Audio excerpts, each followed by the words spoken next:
Really Big Show with Jim Csek and Iain Burns. I'm Jim Csek, and that's Mr. Burns. Oh, I like your outfit there this morning. Looking pretty spiff, looking like a Scotsman there. Got the nice, what do you call that, tartan weave? I don't know what you would call this. It's actually American. So I don't know. Looking pretty spiff. I shouldn't have said that, actually, should I? Take that back. It's not American. Looking pretty spiff myself. I'm even sporting the cuffs. Look at that, eh? Got the cufflinks on. Got the big show with Renee later today as well. Getting all dressed up. But we got some big news. We got some big news right out of the gate. Finally. It took a while. We have the merch, the test merch that showed up. The Really Big Show hats. We got black and white, so we're going to put them. Mark Carney also arrived. We got a little clip. Don't play the music on this either because it's just kind of like creepy music. I don't know why it's creepy music, but who's ever running their social media needs to work on it. It'll just be some kid. But anyway, there you go. So they've both arrived. And then we have a little clip here of Trump on NATO. He said he might not even shown up here, but listen to this here. Are further troop drawdowns in Europe likely? And are you satisfied with the progress that NATO allies have made? Well, we're going to see. I was very disappointed with NATO. And frankly, if it weren't held in Turkey, where my friend happens to be a very strong leader, a very strong person, it's possible that I wouldn't have attended. I felt I had to attend because of the fact that, I know he's gone all out. It was a big thing to have NATO come to Turkey or any place else. It's a big thing. But we weren't treated well because we did something in Iran. We don't need anybody's help. I didn't even want their help. But before I asked, they said they wouldn't be there. And we've invested trillions of dollars in NATO. Why? To protect European countries and others, Canada, etc., but to protect people, countries. That's good. The voice that you're hearing in the background is Erdogan's translator there. Not Rommel saying, well, I don't know what's going on. There's a woman talking. Well, it's Erdogan's translator. He should get an earpiece as opposed to... Yeah, it's a bit obnoxious, isn't it, having them right there? But I don't know. What can you do? That's what it is. And then we have one more from Trump before we talk a little bit about it, but Trump on Greenland here. Well, that's what hurt my relationship with NATO, because Greenland doesn't help Denmark. Denmark doesn't spend money to really help Greenland, but it's an important part for the United States. And it's surrounded by China ships and Russian ships. And that's not going to happen. It's not going to happen. It was Greenland that, and it continues to be, that should be controlled by the United States, not by Denmark. And when they wouldn't go along with it, and with all the money we spend to help them with Russia, and we don't have to spend any money, we could remove all of our soldiers out of Europe. Because as you probably noticed, Europe's a very different place than it was 20 years ago. A lot different, much different. It's a much different, and they better be careful with immigration and energy. If they're not careful with... That's good there. And Erdogan there, obviously Turkey has some military might as well. Turkey, one of the stronger players in the Middle East. And also controls their media, much like Canada. Very much like Canada. And is very strict on a lot of things, too. And we're going to show you that in a little bit here as we progress on this story here. But... they did ask one more important question here on Trump here, and let's listen to this one before we move on to some of the other stuff here.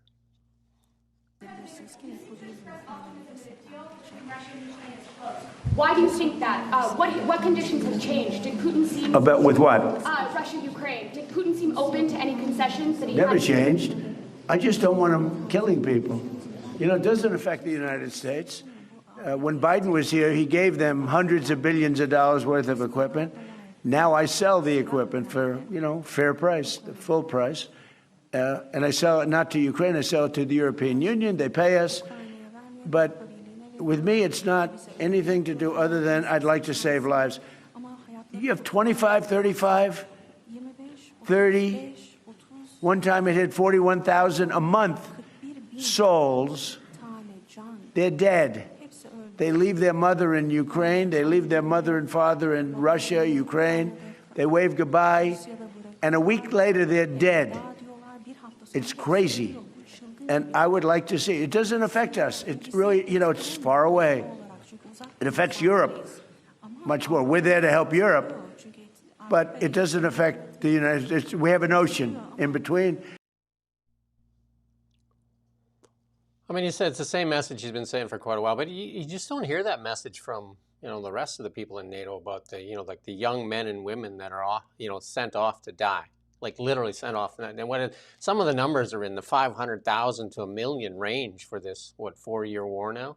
Young men and women sent off to die in a, you know, like in a field somewhere, killed by drones, and just you know, like at some points these things, the war was close to being solved in year one, and it was Boris Johnson and Biden that kept it going, and you know, this posturing that we hear from, you know, like a lot of the left or the WEF type leaders, they seem to want this to go on. I think even the Finnish president today said, you know, like they're going to win against Russia. I mean, if anything, they'll get a stalemate out of it. But you know, how many people need to die to appease the arrogance of the Europeans and the left-wing lunatics? Well, don't forget the Russians, of course. Vladimir Putin, just completely and utterly intransigent in the face of relentless failure. Week after week, month after month, year after year of catastrophic failure from the Russian army. Just a total strategic and military failure. And they won't, and a sort of human failure, just like as Trump was saying, all of these people dead. Why? So that Russia could embarrass itself and fail. It's just, I mean, obviously I'm aware of the rationale. I know it's vastly more complicated than that, and they think that NATO is a conspiracy that wants to conquer Russia and everything, and they think this is the last stand. I get that. But I mean, you look at it, and was it worth it for Mariupol? For most of Kherson, was it worth it? Surely not.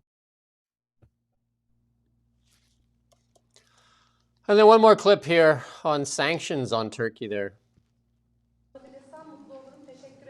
I can tell you, we're going to be taking the sanctions off. Okay?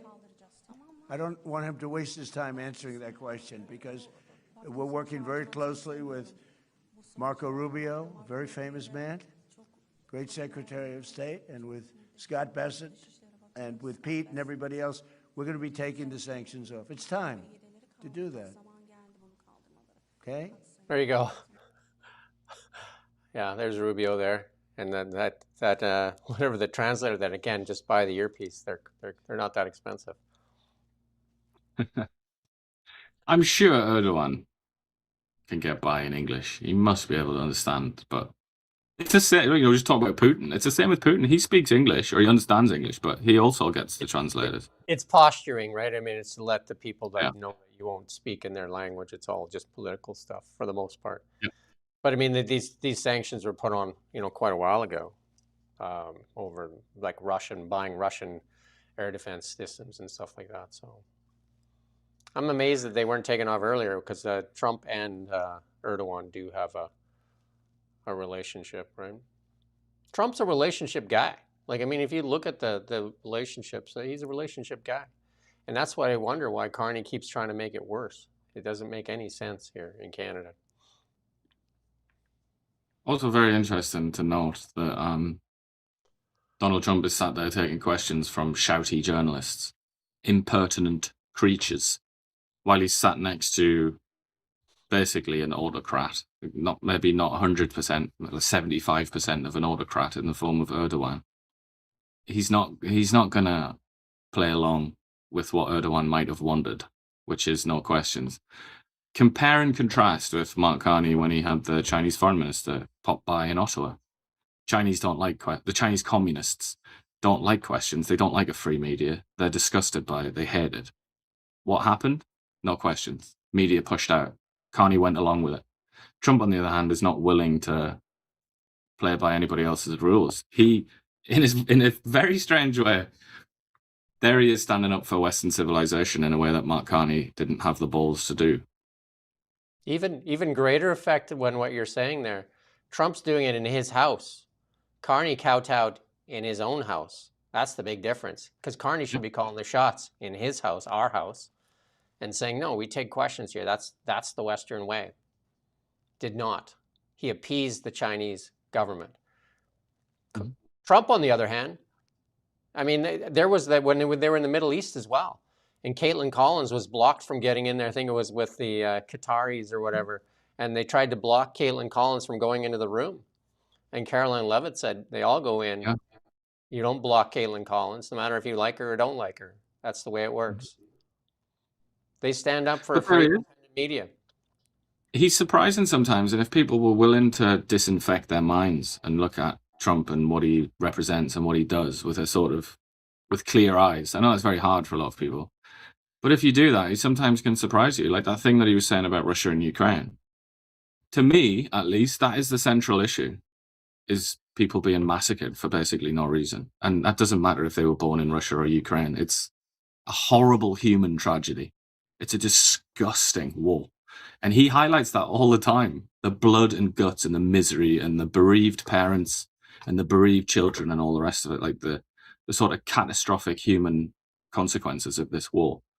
The rest of our enlightened leaders, the ones that look down on Trump, they talk about this like it's a game of risk or something, or chess. You know, they talk about it in abstract geopolitical terms. And they say things like, Russia's a legal invasion and we will resist. It's kind of, are you forgetting all of the corpses in this? Like that is the central story, I think, to this war, is just an unimaginable number of dead, mostly young men. Maybe some of them should send their own children and then see how it feels. Because I interviewed a few of the people from Ukraine, some of them that came back, some of them injured. And I've interviewed people actually in Ukraine. Like this is people sending their children to die for these people with their hauteur and their arrogance. And it's a stalemate at best. Like it's literally a stalemate. They're just like inches. And how long must it go on? But it's just this idea as well, the attempt to dehumanize the Russian people. I know that's very popular. People like the idea of that. But if you've been watching this World Cup and you've seen all of these teams from all random parts of the world, and you see all the fans walking around in Vancouver and Mexico City and across the US, and everybody's just kind of getting on, and you know, it sort of amplifies the humanity. And it sort of gets, even though this is like the World Cup, it's like a nationalistic enterprise, isn't it? Everybody's fighting for the flag and all the rest of it. But it actually breaks down those national barriers, and it shows that we're all just people, and we're all just, you know, we all have the same sort of emotions. We all just want to have football team, sports team, whatever, to do well. And it sort of highlights the fact that this is just utterly repulsive, this idea that these people are all dying, and it really doesn't matter if they're Russian. I know people hate to hear that, but it's important to bear in mind that the Russians are just normal people, just as the Ukrainians are, and the Iranians, all the rest of humanity. Well, also arriving at the NATO summit, not in NATO, is Vladimir Zelensky, one of the world's biggest fundraisers, and the corruption that goes on in Ukraine. Yet Canada has sent, over $25 billion there. And he is going to meet with Mark Carney, so we'll wait with bated breath and how many more millions or billions it will be sending to Ukraine here. And Chrystia Freeland there now as economic advisor, looking after that bag of cash. Brookfield doing some reconstruction work there. No accountability because they said it's national security. We can't see what that money's being spent on, who's getting it. Lots of people close to Zelensky and his cabinet have been already exposed as what's the word? Grifters, skimming, taking off the top or whatever. And how many young people have to die as these people fundraise, and I don't know the guilt they must have to take money, millions of dollars, while they send young men and women to die in the ditch.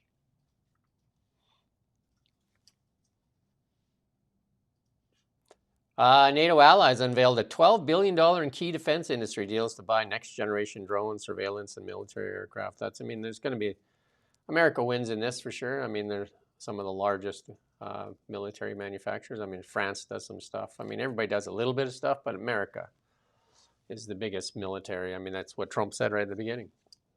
We make the weapons, we sell them to the European Union, and the European Union gives them to Zelensky.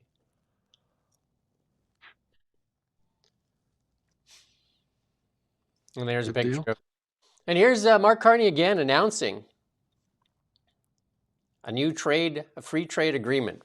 Not really an agreement. They're just going to start talking in a few months.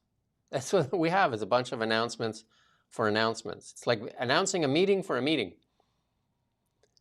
He's in this one he says launching negotiations. Well, the negotiations will start in several months, it says. I mean, I could do that. I'm starting negotiations with Japan. I've sent a letter off. I said I'd like to commence negotiations. It means nothing. Well, we've sent quite a lot of emails to Mark Carney asking for an interview. So should we start saying that we're in negotiations with Mark Carney about a series of in-depth interviews? Yeah. Those negotiations are ongoing. Our people are speaking to each other. Well, we're doing a lot of speaking. We're doing a lot of speaking. We did. We have a request out there. We have several, actually, but we did send a recent one out to Mark Carney and his people requesting an interview on the BC condo bailout. We also sent one to Premier Eby. And that old Walt Disney film there, Jimmy the Cricket. That's all we hear is crickets. Nothing. Not even a go pound sand. And I made sure, I think I said in the emails, we're accredited media. So, and we'll also call you out if you don't respond. So here you go. David Eby. I asked you to respond by Monday at 4 o'clock. Not even a go pound sand, Jim. Nothing. Silence. Because they don't believe in accountability. They don't even believe they have to be accountable. That's what they think of media in Canada. That's what the NDP and the Liberals think. We get responses, at least from the Conservatives. We've been trying to get an interview with Pierre Poilievre. At least they say, oh yeah, no, we'll get you one. We got you on the list. It's a big list. Okay. At least it's a response. What we get from the Liberals and the NDP, nothing. Although I shouldn't say that all the NDP. Ravi Parmar is actually, when he comes to town, he actually calls me up and says, hey, Jim, I'm in town. So there are some good ones out there. But Mark Carney, too good for us, I guess. Well, too good for all Canadian media, for that matter. Too good for media in general. I mean, that's one possible explanation, that it's just sheer hauteur, and he just thinks, I'm so much better than you, I don't even need to speak to you. The alternative, perhaps, is rather darker and more sinister, which is that he just doesn't want to have to defend his policies in a Canadian context. He doesn't want to be scrutinized by the Canadian media. That's all of them. Look at Chrystia Freeland. She goes on there on U.S. media right now. How many? She's been on several recently. Selling a book, but she has no decency to come on Canadian media. None whatsoever to answer for what she's done to Canada. And apparently, Canadians, for the most part, at least liberal voters, aren't bothered about that. And they don't care, which I find profoundly disturbing. That is a real slave mentality, and I find it sickening. Someone says we should invite Trudeau. We have invited Trudeau several times. We had to sneak into one of the press conferences, and we got a question in. And then he pontificated for 10 minutes? Just gaslit us for about 10 minutes. So Carney is starting trade negotiations with Turkey, Erdogan.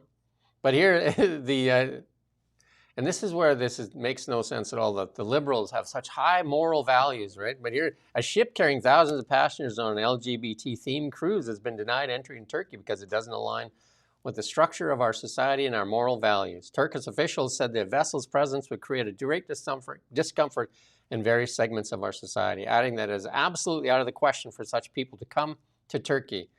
The news comes on the same day that Mark Carney met with Turkish leader Erdogan in the Turkish capital of Ankara. Carney said nothing about the cruise ship. He never will say anything that is controversial, right? That's what I mean. Like, do the Liberals have any, do they stand for anything? Because they sure pretend to stand for it here. when they tell you what you have to go without with it, when they do hiring here, you know what I mean? Like, there's so many things in the federal government where you basically can't get a job, but it's designated for certain people.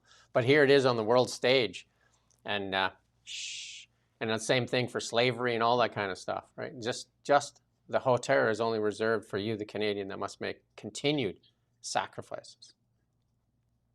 Well, they would rather talk about things like historical events, like the Stonewall Bar or whatever that was, that they celebrate so much. It was Pride Month last month, wasn't it? Yeah, Carney was in the parade there. The official religious festival of Pride Month. Mark Carney was there to raise the flag. I mean, the flag has been everywhere. Everywhere I've been in Ottawa, it's literally, and Quebec, it's literally everywhere outside, like fire departments and obviously schools and all the rest of it.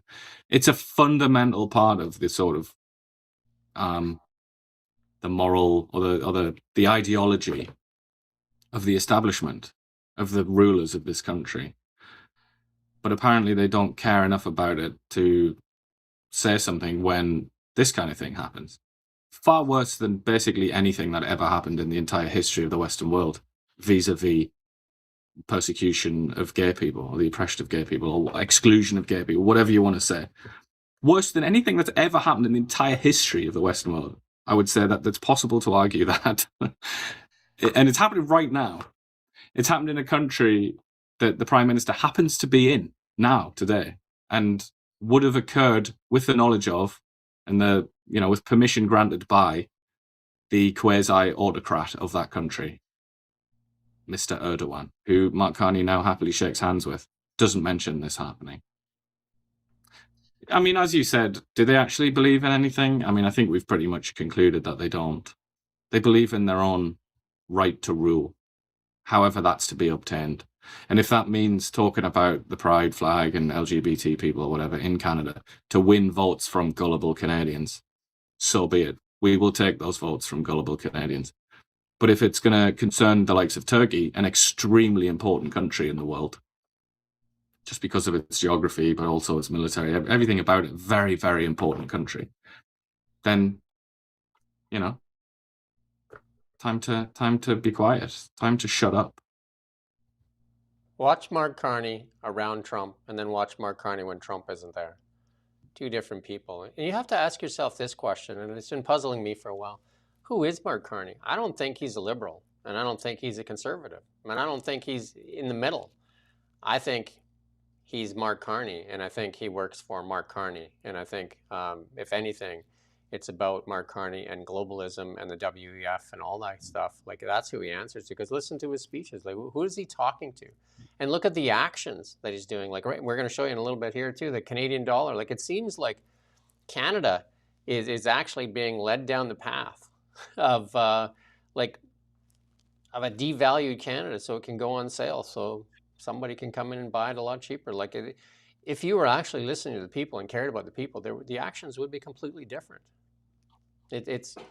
But I don't even think he has the values. Like, I mean, they're right here. This is his big opportunity. Like, if you really cared about liberal values, you would have said something about this. This is, like Iain said, this is a big deal. Nothing.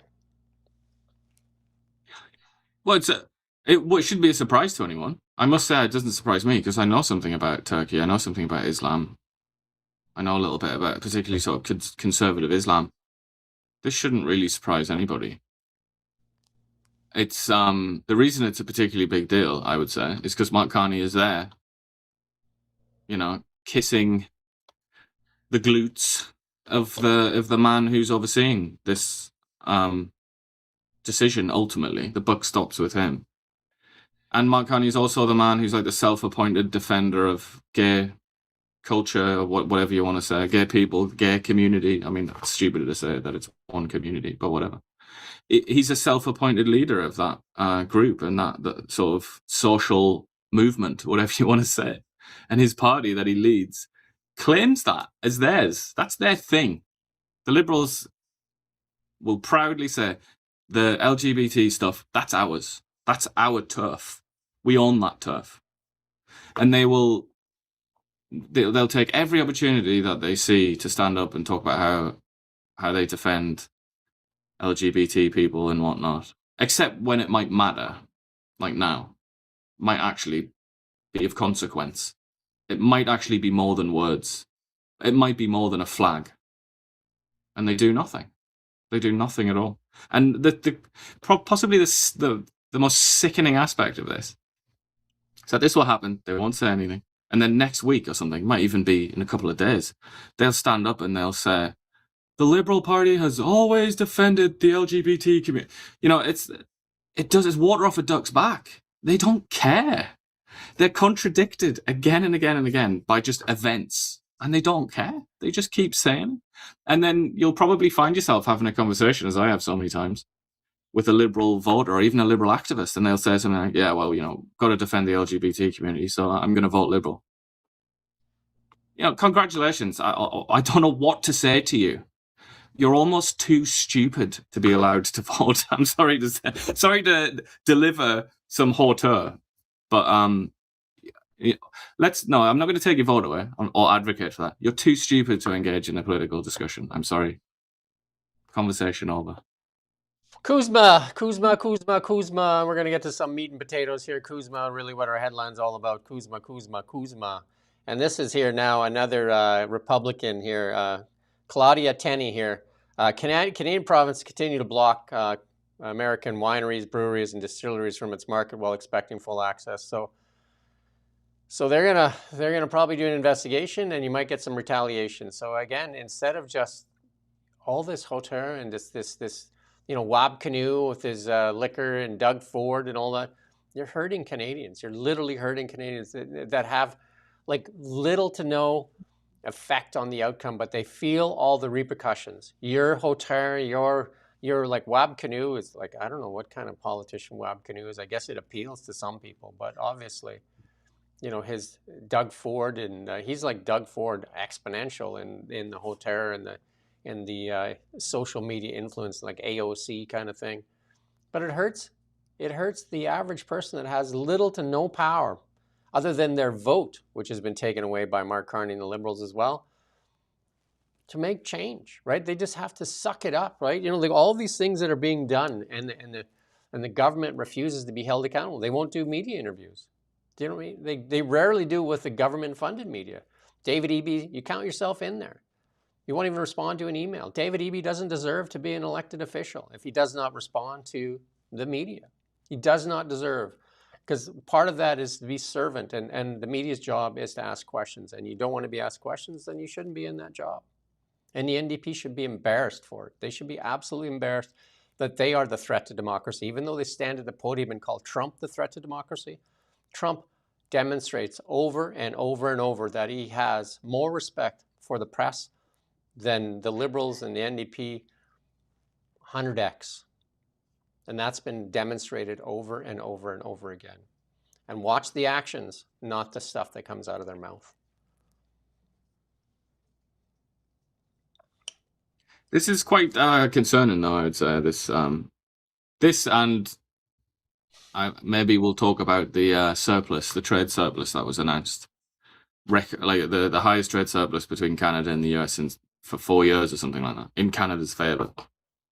This kind of stuff is bad news, man. Like it's you don't want the Americans to be noticing Canada in a negative way while we're trying to make nice with them, because that was the rationale in the first place from Trump is, they have trade surpluses with us.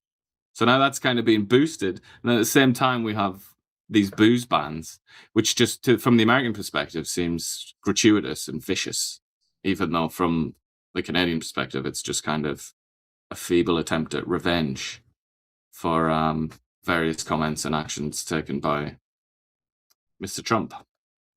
And guess where we sell a lot of our booze? Right to the United States of America.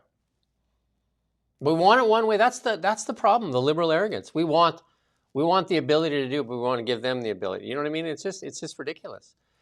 Here's another win for America in the automobile section. Toyota moving out of Mexico, not all their production. They're moving some of it out of Mexico and into the United States. Tacoma is moving. They go to the next slide there. Is moving some of the production of the Toyota Tacoma to the United States. And we won't play the clip there, but it's just they're moving up a plant up north there, north to the United States. But on the headline of our show here is manufacturers in Canada moving south. And this is not like one or two. This is 4 in 10 Canadian manufacturers have moved or plan to move production to the United States. And that's from a KPMG survey. That's huge. That's huge. And it's all about uncertainty. Manufacturers shifting amid structural pressures. Business and manufacturing in Canada quickly evolving. Trade uncertainty. Trade uncertainty. They did this. They did this. Uncertainty. That's the enemy of capital. A stronger U.S. economy. We say it all the time. But then if you read Canadian media, the American economy is falling apart. How did they just outright lie, and they expect the Canadian public to eat it? I don't know how the people that read that stuff and understand. Stop being gullible. And differences in operating environments, regulation, read as regulations, are reshaping where companies choose to produce, invest, and grow. Too much regulation, strangulation by regulation. If you watch the show enough, spread the word, spread this show. Canada is a regulatory mess. Like we had the food professor on, and he highlighted an example of a food manufacturer that was trying to get the product to market. I think it was a couple years. I might not get these numbers right. A couple years or 4 years. Couldn't get it to market. And in the United States, he went down there and I think he got it in, I can't remember, like over a dozen states in like weeks. How? How does this happen? And that same thing goes for mines. The same thing goes for almost everything. They're fast-tracking things. They have less regulation, less taxation. And if you have lots of capital, where would you go? And the American economy is literally booming compared to the Canadian economy. There's a couple things that keep the Canadian economy afloat right now. We're going to show you that in a couple of seconds. And that's our bloody energy in our mining. And yet we seem to want to choke that off as well. And it says, just to add sort of to back you up a bit there, it was just a few months ago that a lot of business associations, like forestry, I think automobiles, loads of different groups got together and told the Financial Times, if you remember, that they considered Canadian red tape to be worse than the American tariffs for business. Like that more damaging, cost more money. Like they lost more projects and so on.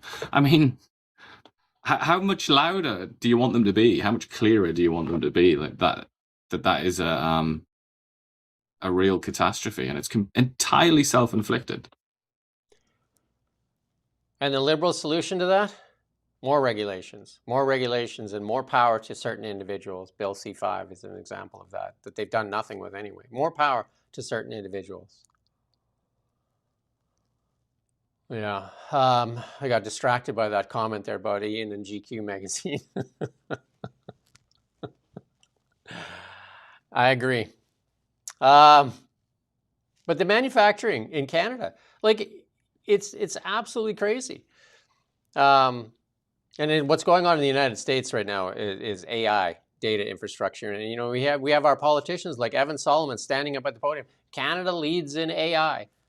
And who in the Canadian public still believes that? You got to get them off CBC and CTV because you cannot continue to consume the lies, the outright lies. Canada does not lead in AI. Canada wants to regulate AI, like the contribution to AI. Like who in Canada, if you were to invest in AI, which company would you invest in? Canadian manufacturers face persistent challenges over the past 2 decades. This has been going on for a long time. Trade uncertainty and tariffs. The tariffs have just kind of like the last straw, right? You know, the last straw.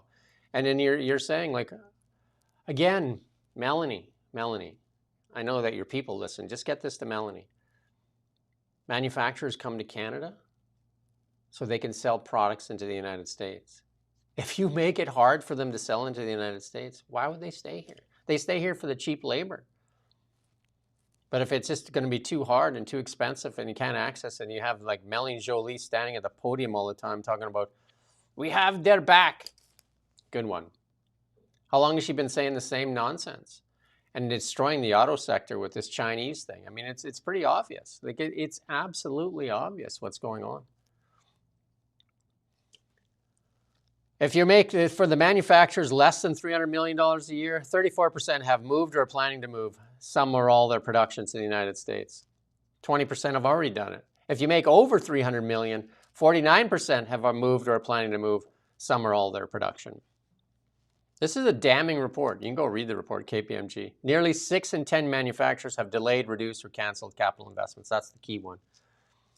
60% of the manufacturers in Canada, we're going to get Catherine Swift on again and talk about this report just in general. 6 in 10 manufacturers, 60% of the manufacturers have delayed, reduced, or canceled capital investments in Canada. If you do not invest, it's a slow death then.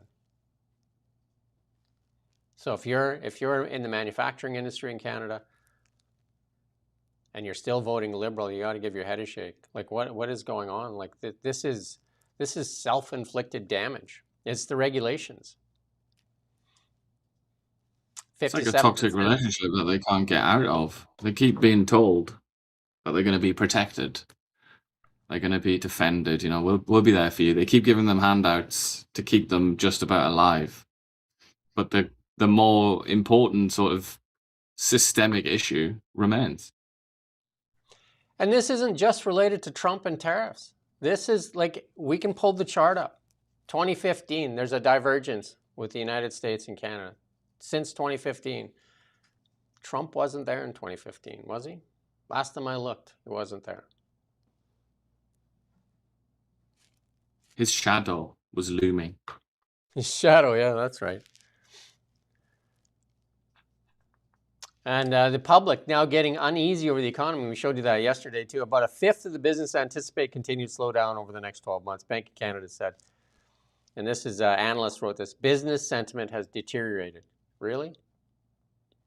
But if you listen to Francois Philippe Champagne, he'll tell you that the economy has never been so good. Mark Carney will tell you affordability has never been so good in the last decade. They gaslight you. Kate McKenna, we played that clip for you over and over again, where she said, if you know you're lying, just keep saying it over and over, and they'll believe you. And there is Canadians that still believe the bullshit. They literally believe it. They just say it and they believe it. Like, listen to the lies. They're outright lies. Evan Solomon, Canada leads in AI. He says it. Media doesn't do anything about it. They're just like, okay, sounds good to us, right? Write it down. Canada has the strongest economy in G7. Well, how many times did Mark Carney say things like Canada with, I can't remember, the Netherlands or whatever, that we have 20% of the GDP, and he said a few of those things that are complete wrong. Nordics. Yeah. Canada is makes that we won't sell chips to America. What chips? ASEAN represents 25% of the global economy or something like that. It just keeps getting it's all pretty much wrong. Economic weakness combined with rising inflation is a dilemma for monetary policy. That's from Tiff Macklin on June 10th. Rising rates to dampen inflation could further slow the economy. Read as stagflation. Easing rates to support growth increases the risk of higher inflation becomes persistent. Read dead dollar. Right? Checkmate. Basically, checkmate, unless you do something about energy. And Ian and I have been talking about this for a while, the Canadian dollar. I think, like we've been highlighting the dollar for a long time on this show. Here's David Rosenberg from Rosenberg Research talking about the dollar. Listen to this. Have to go to 160 or 62.5 cents, which talking about stopping at 150. We'll probably have to go to 160 or 62.5 cents, which is where we were back in 2002 during the SARS crisis. Not just us, man. Not just us. But we've been saying it for a long time. Like this will be extremely painful for the everyday Canadian. Like 95% of the Canadians will suffer greatly from this if the dollar drops to 62 cents. Like if you're going to buy something in the next little while, you might want to buy, like, if you're looking to buy a TV or anything like that, you're going to start seeing like that's, like there's already companies starting to raise their prices. It's not good for Canada. Good for exporters, great for exporters, and great for the elite class. Absolutely amazing. Great for companies like Brookfield. This is a big win for Brookfield. This is huge, especially when you combine it with this carbon credit stuff. It's basically stifling our economy. I don't know. I mean, he talks a little bit. I don't know if you want to play a little bit more of Rosenberg. Maybe we'll play like 30 seconds of this clip here. We just started about like 10, 15 seconds in or something like that, where he starts talking there. Of Rosenberg Research. Good morning. Great to have you join us. Thanks for inviting me on. So you expect continued pressure on the Canadian dollar. Walk us through why you think that. Well, there's a variety of reasons. The premise is really just based on pure math because the lack of productivity growth in this country in absolute terms, in fact, it's running negative compared to the 2.5% trend in the United States. You know what that's done, and this is amazing because we have a loose labor market. It's tighter in the U.S., but you know what matters most for competitiveness is productivity-adjusted labor compensation, otherwise known as uniform. Iain talks about that lots, right? Our productivity in Canada absolutely stinks and reeks. And again, we brought in tons of people in immigration, but we brought them in at the low level, right? We brought in people to work at Tim's. But you were on about, or we were talking there about manufacturing. That was the previous thing that we were chatting about, investment in manufacturing. The best way, I mean, often the best way to increase productivity is to buy new equipment. Right. Especially if you work at somewhere like manufacturing, but it's not just that. I mean, that also applies to services and, office jobs. Where do you buy that manufacturing stuff from? One of two places, pretty much. European Union, most countries in which use the euro, or the United States, where they use the United States dollar. Our currency is falling against both of those currencies. So suddenly increasing productivity becomes, if it wasn't already impossible and something that they didn't want to do, with the currency falling, it becomes even more of a pipe dream to get some new piece of gear, some new whatever it is, some new tractor or something like that, some new printer, whatever. Unless they make it in Quebec or something like that, it's not going to be very easy to buy. I'm going to leave that BC story for Renee Merrifield when she's on at, I think we're on at 12, is that right? Noon? What? We're on at noon with Renee Merrifield. We'll leave the British Columbia stuff. Here's another one. The United Arab Emirates, like Carney said, wants to invest $70 billion in Canada, but told by Ottawa there's no projects available. United Emirates has been told by the federal government that there's nowhere for them to invest $7 billion. Mark Carney said the country had committed to plow into Canada. According to the Financial Times, 3 Canadian officials spoke of a disconnect between Carney's words and the reality, with one saying the PM keeps talking about money pledged by the UEA, though none of that's been deployed. Again, lots of empty promises, a lot of empty slogans, a lot of what does he say when he stands at the podium? 23 different trade deals signed. They're pieces of paper that say we're going to sit down and have a trade deal. You could send out 50 letters and say we're open negotiations for trades. Send them out to 200 nations, like Trump did that. At least he did send them out, so they either get ready to do a tariff deal or no deal. But it's just he stands at the podium, and the media in Canada is so servile they can't ask a proper question. Like, what do you have that's meat and potatoes? What do you have that can actually put on the table? Where's the benefits? Of former Quebec Premier Jean Charest, who co-chairs the UAE Canada Business Council, said the major projects office had given the Emiratis the only answer they could give them. At this point, we're not ready. Charest is like a washed-up politician, yet he's what has he got? TDS too as well. These kind of guys, they go on the government-funded media, and they just stick sticks in the eyes of our best trading partner. And we're going to show you evidence of that later as well. Charest explained that the UAE had raised interest in the Alberta-BC oil pipeline. Of course they're not going to do anything. Did not elaborate. Carney, meanwhile, says a critical minerals deal with the UAE was in the process of being finalized back in November, yet. What's the clock say? What day is it today? That is yet to become a reality. The reality, completely different than the narrative. Is that breaking through though to the Canadian people? Because I don't know if it is, to the electorate. We obsess over this. We watch this all the time. We know that almost nothing that he's promised has materialized. This is just one indication. The Financial Times as well, a British newspaper owned by a Japanese company, headquartered in London, England. For some reason, again, they have the scoop. That's who we go to, foreign newspapers, to learn Canadian media to learn about Canada. too busy. You got sausage rolls, too busy chewing on the sausage rolls to even bother to look up from their desk. Hey, you got sausage rolls? We have here the Financial Times. Clearly, if I can translate the copy from a journalist's perspective, they're clearly angry with the Liberals, with the federal government. And one of the lines they say, we sent detailed questions. I can't remember which department it was, I think Privy Council office or something. I don't know what it was. But saying we sent very highly detailed questions and we received the following response. It's just one stupid slogan, literally just like a sentence. So they're clearly pissed off. And this is the Financial Times. You can't mess about with the Financial Times. The Financial Times is what's read by people with money. There's a famous skit in the Yes Minister, the TV show. And I'm pretty sure the Financial Times is described as being read by people who own the country. I mean, that's Britain, but they also own the West, really. These are like money bags. Mr. and Mrs. Moneybags read the Financial Times, and then they decide where they're going to chuck their money a lot of the time. So they're reading this, they're saying, all right, Canada's not serious. What a joke. $70 billion. And they're telling the Emiratis to pound sand, as you would say. It's like, sorry, can't help you. There's nowhere for you to invest that. This is catastrophic PR. And then on top of that, the FT saying, yeah, we sent them really detailed questions, and they just responded with a brain dead single sentence slogan. So the money bags out there are reading this and they're like, all right, Canada's not serious then. I'll invest in Thailand or something like that.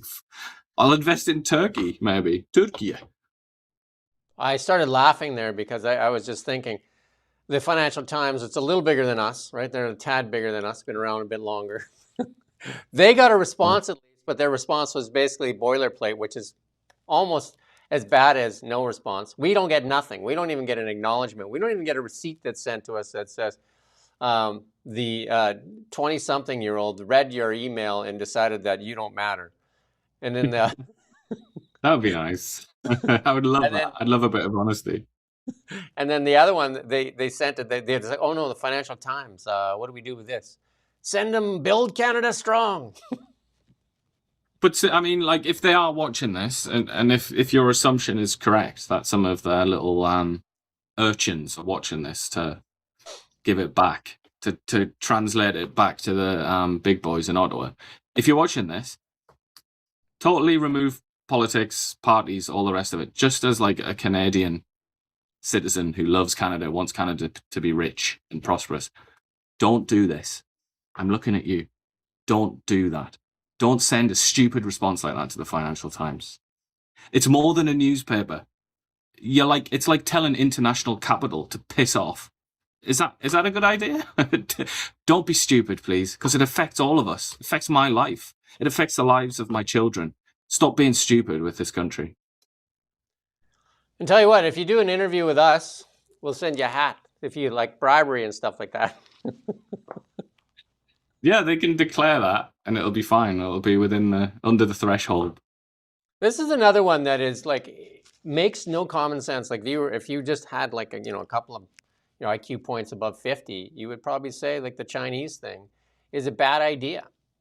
But the U.S. flag's concerned over Canada's ties to China as it blocks CUSMA renewal.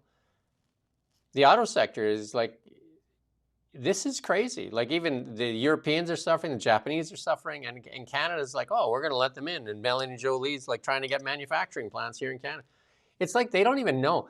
The other part of me wants to think this Mark Carney surrounding himself with incompetent people because he just doesn't care.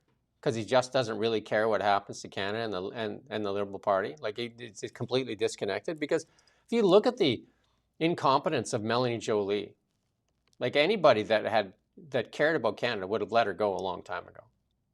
Gary, Lena Diab, come on. These people are way in. I mean, it's even cruel to keep them in there for themselves. It's cruel. Yeah. Evan Solomon, he has no idea what he's doing, right? He's go back to selling art. Him and Hunter Biden can go on a road show together or something and sell art and do kind of crooked deals. They both got that greasy smile, and or sell used cars or something. But they're completely incompetent. And then the one that's running health too, like with a $300 million prescribe it deal. Like it's just a bunch of incompetence. So why would you do that if you really cared about Canada? Or if you're just really thinking Canada should run itself into the ditch and then you can be there to scrape up the pieces, maybe it's good to have a bunch of incompetent people. Might work out. Just blame it But, all on the you know, in party politics, there are traits and attributes far more important than competence. Possibly number one on that list is loyalty. And that's something they all have in common, don't they? If you remember the days of Trudeau when it was obvious that the ship was going to go under very soon, and it was obvious that it was a disaster, they still stuck to their boy, didn't they? They were still loyal. The Liberal apparatchiks, you know, the big boys like Gary and all the rest of them, they're just slaves, aren't they? They're slavishly loyal to the Liberal Party. Yeah, because they're not smart enough. Competence. They're not smart enough to say anything. They don't have their own opinion. They just do as they're told. So yeah, they're useful idiots. They're basically useful idiots for Mark Carney. Yeah, and it's not like they have, it's not like they have serious responsibilities either. They're they're sort of handled with kid gloves, aren't they? They're treated like children. Mark Carney, he was overheard, wasn't he, taking the piss out of us, talking about MPs and cabinet ministers, saying how, you got to sort of whip them into line. He said they're good for votes. That's about it. Yeah. Well, and they're good for votes. And that's not just in the House of Commons. That's also in Canada. So it's good to have somebody like Melanie Joly because you can tick the boxes. Woman, Quebec, Francophone. All right. We've got that one. Then you get Gary and Sangari. Okay, not white. Not born in Canada. Represents the Tamil community. Okay, we got that one. So it's like, okay, can we have a gay one now? Let's have some black ones. Any First Nations? That would help, please. That is how they operate. Then they're put into these jobs, and guess what? They fail in their crap. Who would have thought? Who would have thought that would happen if that's how you determine your recruitment strategy? We're going to skip the next one. We're going to go to this. Mark Carney using his old British cell phone number privately to text European leaders trying to convince them that America's not coming back. This story broke by who? Canadian media? Nope. Who broke this story? Oh, right, the Wall Street Journal. So we got the Financial Times doing the work of Canadian journalists. I guess the $1.6 billion is not enough for the CBC, right? The corrupted media. And then this one here broken by the Wall Street Journal. And they're talking about, like, a lot of times, even Sam Cooper goes on to say a lot of this stuff. From the Wall Street Journal, the reporting reveals the important role of Canada molding the Allied consensus and how to deal with the new Washington, Trump threats to make its northern neighbors the 51st state. It's basically talks about Carney trying to create his middle power kingdom, or WEF kind of thing, to rival America. Like he's working the back room and using another phone. So does he have alliance or allegiance to Canada? Who is he actually aligned with? Where does his loyalty lie? Did you hear the announcement on that note? This is might sound trivial, but it's sort of relevant given what we're talking about.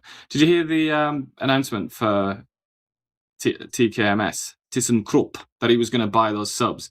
He kept referring to the Royal Navy. Yeah. I mean, at one point he sort of went Royal Canadian Navy. Like at one point he caught himself. It's kind of like it's starting to add up a bit now, Mark. It's a bit weird. I mean, the Chinese ties in this are especially weird. I mean, I think it was just in 2025, in fall of 2025, he borrowed over $250 million from the Chinese government, the Bank of China, and met with Xi. I mean, because they have failing properties in China, in Singapore. They have a lot of investments. Brookfield has a lot of investments in China, real estate. And real estate not doing well in China. Like not doing well at all. When you take a loan from Uncle Louis, those are the worst kind of loans to take. Uncle Louis there has more than foreclosure things going on with him. Uncle Louis has an organized crime syndicate that reaches all across the world. Uncle Liu. Uncle Liu. In this case, if we're talking about China. And here's the good news, but it's also a little foretelling.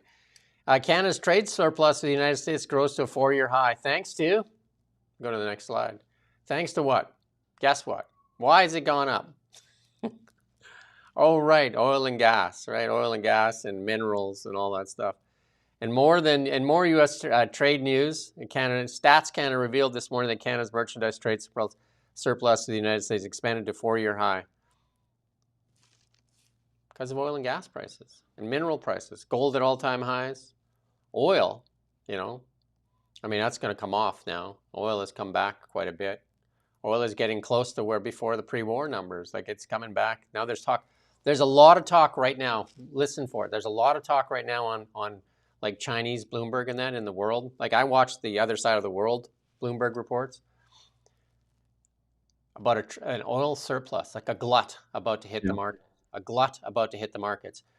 Venezuela is going to come online. Venezuela is coming online. We talked, Iain wasn't there, but I talked to the Global Traveler. They're coming online a lot faster than people think they're going to come online. They're out in the markets right now searching for used equipment so they can, instead of having to manufacture, they're trying to get their oil industry back up and running. There's a lot of American companies that are investing there. Yeah. OPEC is saying they're going to up their output. Saudi Arabia said it. United Arab Emirates said they're going to do it. And there's other countries there that they're talking about bringing their production online. And also, Canada's going to get some more oil to the south for sure, because that pipeline's going to go ahead. And then if they solve, Trump says he's close with Russia and Ukraine. If Russian oil comes back online, and the big one that I didn't mention, Iran is going to have sanctions lifted on its oil. That'll be huge. Yeah. Iran is a huge producer of oil. And it's been sanctioned, so it can only sell to people like China and that. So it comes on the world market, huge difference. Because China was buying at a discount. It's like I said, I mean, it's not a particularly deep remark, but I think it's very important if you want to understand geopolitics. When this all kicked off, and I said, like, don't count out commodities people. There's something about commodities people, oil producers, minerals producers, whatever. They are so good, and agriculture as well. All this talk of, like, when the Ukraine war first started, when the Russians invaded for real, there was a lot of talk about what's going to happen to all the wheat. Like, how is the Middle East going to be fed? And I was reading it; it's quite frightening, and you can actually get quite scared.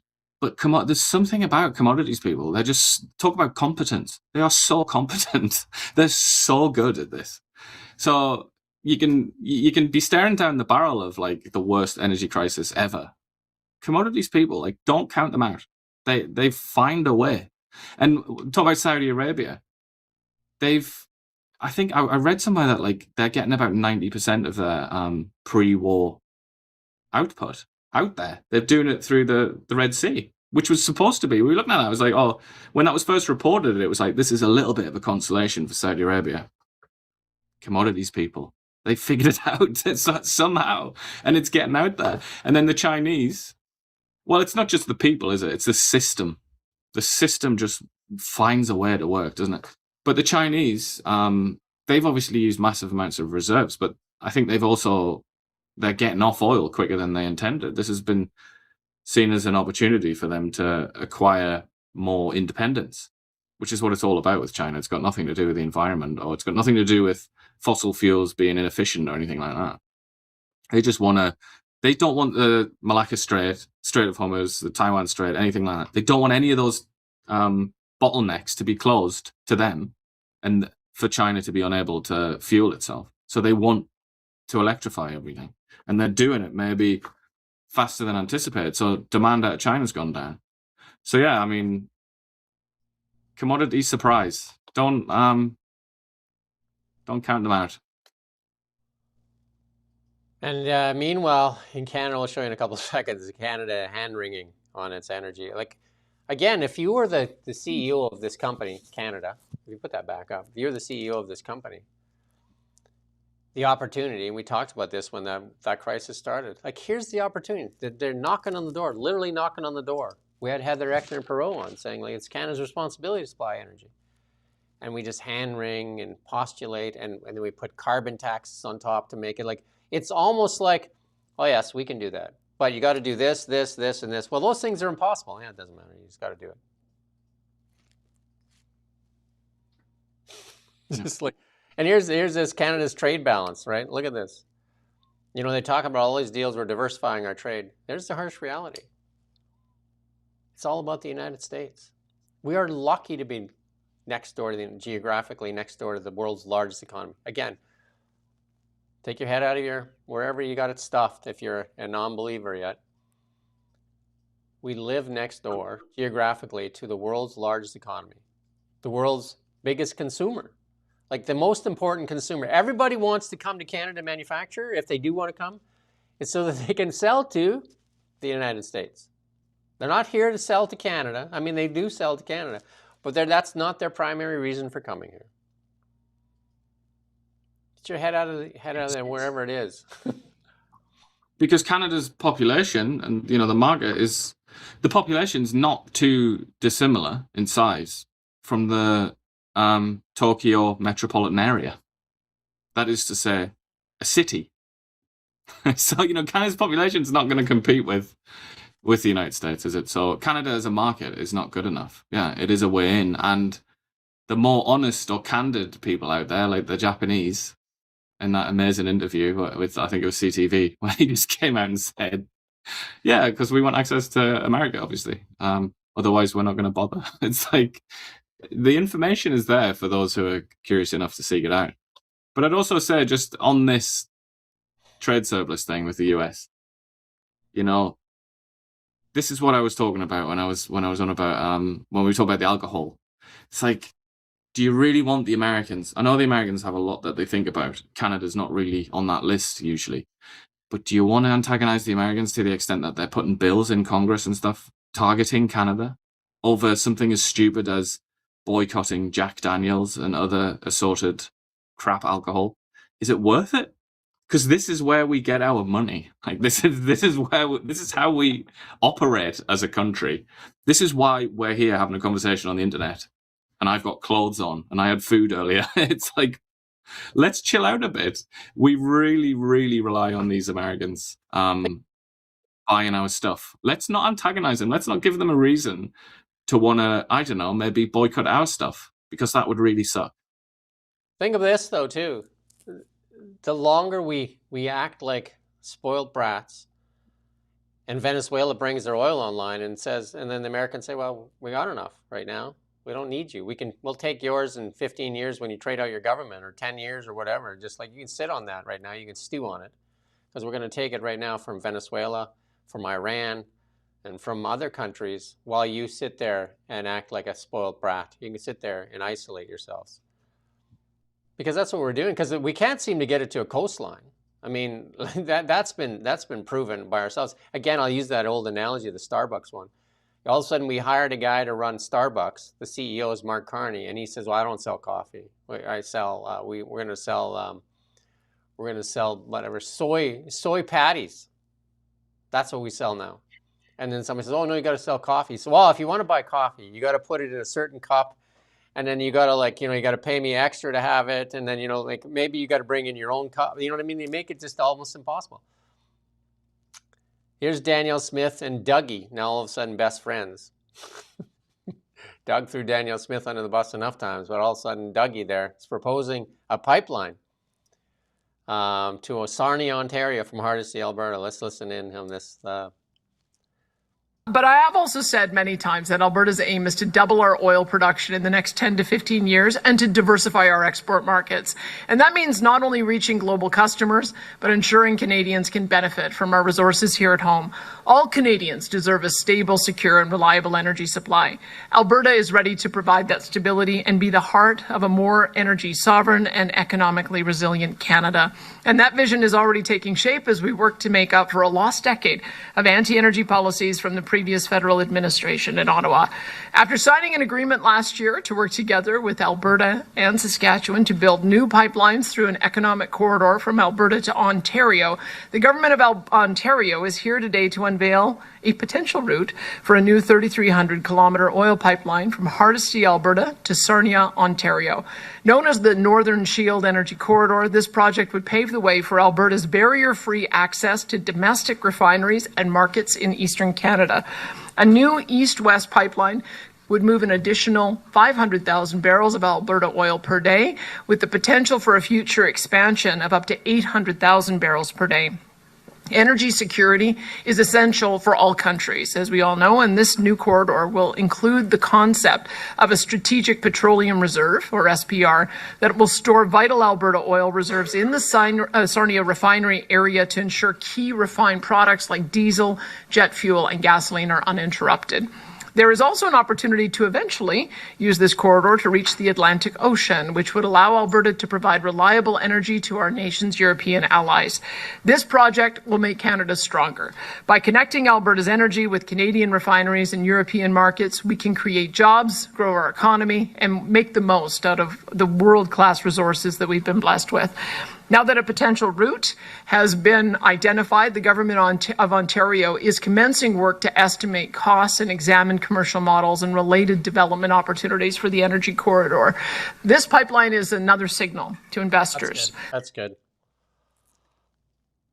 So yesterday we had Pierre Poilievre there. He looks like, what was that guy's name in Rustler's Rhapsody? Rex O'Halloran or something. Rex O'Halloran, or whether that was...